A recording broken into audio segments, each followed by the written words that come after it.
Hey, what is going on, guys? It's Young here, and today I'm back in another Fortnite video. And in today's video, I want to be showing you guys the best high sensitivity settings to use here in Fortnite. I did a poll on my channel just a couple days ago, and I think about 70 to 80% of you guys actually prefer high sensitivity. And for the sensitivity that I usually play on, I do play on a little bit, I would say medium to even low sensitivity on about a 45%. So a lot of you guys do like high sensitivity, so I wanted to make a video showing you guys the best high sensitivity settings to use, just because a lot of you guys are probably looking for those type of settings. So I've been experimenting with a bunch of settings, and I found the best settings to use for high sensitivity. And real quick, before we get into the video, I have a V-Buck giveaway. I'm going to be giving away V-Bucks every single Friday. So if you guys want to enter this giveaway and win some free V-Bucks, all you guys have to do is to drop a like on this video. Make sure you guys do subscribe to the channel. Also, make sure you guys do turn on those post notifications so you guys get notified for every single new video. And lastly, comment down below either your Xbox gamer tag, your PSN gamer tag, or Epic account, and you guys will be automatically entered into the next giveaway. And also, if you guys like to support me in the item shop, all you guys have to do is go down to the bottom, click on support a creator, type in my code. My creator code is Young Humor, and you guys will have me added and supported as a creator. And alright guys, let's get right to the video.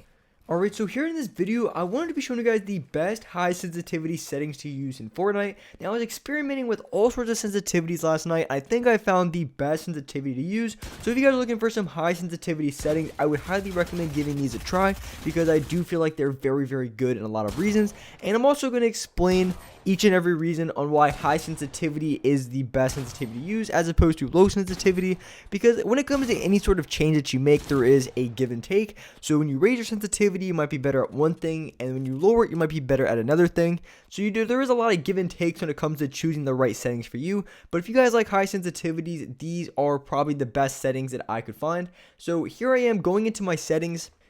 And for my building sensitivity, I have it on a 1.4, and I have my editing sensitivity on a 1.5. And going down to my X and Y sensitivity, I have both on a 74%.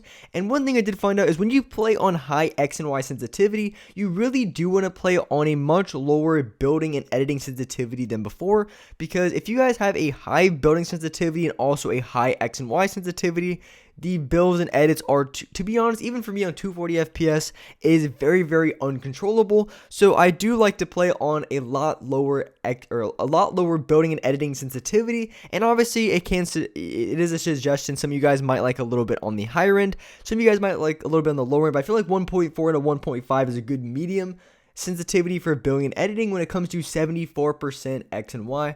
Now, there's a lot of different high settings you can use. I've seen people, above 80%, but I feel like 80% was just a little bit too fast even for myself. So I think 74 is a good, middle ground for high sensitivity. And so going into my ADS sensitivity, I have it on a 16% on both. I've seen people with 14, I've seen people with like 8%, I've seen people with even upwards of 18%. So this is really subjective because this comes down to aiming down your sights. I do like 16%. It gives you a little bit of a boost to close range, but when it comes to long range, it can be a little bit more difficult. So you can really decide which X and Y sensitivity that you want to use for your aiming down sights. I just think that 16% is a good middle ground for a lot of you guys to use. So no look damping time, I do play on linear settings. And for my controller dead zones, I have 11% and an 8%. I've had these controller dead zones for the longest time. Those are the lowest dead zones for myself that allow me to have the lowest dead zones without having any stick drift. So those are the dead zones I'm currently using. So those are all the settings I would recommend if you guys enjoy high sensitivity, because when it comes to the different settings in Fortnite, personally, I like low sensitivity. I feel a lot better, a little bit more comfortable when it comes to aim and my movement. But obviously, high sensitivity has a lot of advantages that I really want to talk about in this video as well. But when it comes to high sensitivity, you really have a lot more options when it comes to the gunfights that you go into, because you have, the biggest advantage I would say that you have with high sensitivity as opposed to low sensitivity is going to be flick shots. Flick shots are going to be your biggest W when it comes to high sensitivity, because when it comes to your high sense, you're able to turn around a lot faster. You're able to be a lot more consistent with your flicks. So especially for those guys who play on linear, because when it comes to settings as well, that's something to keep in mind. As opposed to linear and exponential, linear settings are a lot better for flick shots just based on the movement curve, and exponential is a lot better from range. That's why you see a lot of competitive players playing exponential, and pretty much the majority of players are playing on linear that I've seen. I think probably when I did a poll, it was about 80% of you guys who play on on linear settings. There is a handful of you guys who play exponential, but linear seems to be the most popular option for a lot of reasons. And if you guys like high sensitivity, I think linear settings are the best way to go. But of course, when it comes to flick shots and you want to be able to hit shots very consistently, you always have to keep in mind that you don't have too high of a sensitivity to the point where it's a little bit uncontrollable. Maybe you're missing a lot more shots than you probably should. So I think that's really something to keep in mind as well. Because if you guys play on lower FPS, the control is a little bit lower. I'm not going to say like if you play on, console that you can only play on this sensitivity, but it's going to be a lot harder to control high sensitivity on console as opposed to myself who plays on 240 FPS. So it is something to keep in mind when you are choosing your settings, which if you guys play on console, whether you guys play on PC or maybe you guys play controller and Switch, I don't know what you guys play on, but whatever you play on, it is something to greatly keep in mind when you are choosing your settings, that it might be a little bit harder to control on console as opposed to PC with the higher FPS and lower input delay. And also another very good reason to use high sensitivity, and something that I've considered quite a bit. So if you play on low sensitivity, say you play on like what I play, like a 45%, you can have a high building and editing speed, meaning that you can build and edit very, very quickly as long as you have that high sensitivity. But the problem is, say for instance, you're I guess in a game, like obviously, in a game and you get shot in the back, maybe you're running around corners trying to close edits. The thing is, you're not always going to be running out with your blueprint. So meaning that even if you have a high building sensitivity, you're not always going to be running with your map out to get that, I guess, that extra speed, that extra boost. So when it comes to having a higher sensitivity, you're able to, I guess, run around corners. If you need to place a build real quick, you can place it, turn around, and be a lot faster.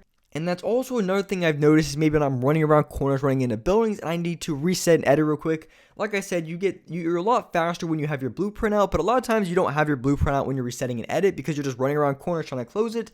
But if you have a high sensitivity, you're able to close the edit, you're able to turn around, hit the edit, and reset it a lot faster than you would on a low sensitivity because it just takes that extra little bit of time to fully turn around. So it is another advantage of high sensitivity. And of course, with all the new settings in the game, you could even, so if you like high sensitivity, you can even opt for a low aim down sight sensitivity. So if you feel like your shots from range aren't as good, you can very easily play on a low aiming down sight sensitivity. So you can hit your long range shots a lot easier, while also at the same time playing a very high X and Y, meaning that when it comes to close range, when it comes to resetting edits, building, flick shots, all that kind of stuff, you have a great advantage. So that's a really cool thing about all the settings that they have in the game, because you can really mix and match everything you want. So those are pretty much the biggest advantages that you have with high sensitivity. And personally, I still like low sensitivity because I feel like I have a lot more control. When I go for flick shots, I'm able to see a little bit more on my screen, even though flick shots would be better at high sensitivity. I just personally feel like I have a lot more control, so I do play on a lower X and Y sensitivity and a high building and editing. And when you play in high sensitivity, you basically want to do the opposite. So if you play on low sensitivity, like a low, say like 45%, then you want to play on a little bit higher, maybe like a 2.2 for building and editing. But when you play on a high X and Y sensitivity, like 70-80%, then you want to play on a very low building and editing, because the X and Y sensitivity has direct correlation with how fast the building and editing sensitivity is. So those are pretty much the correlations that you have to keep in mind when you are choosing the setting that you want to. The higher X and Y sensitivity you go, the lower building and editing sensitivity that you want to have in your settings.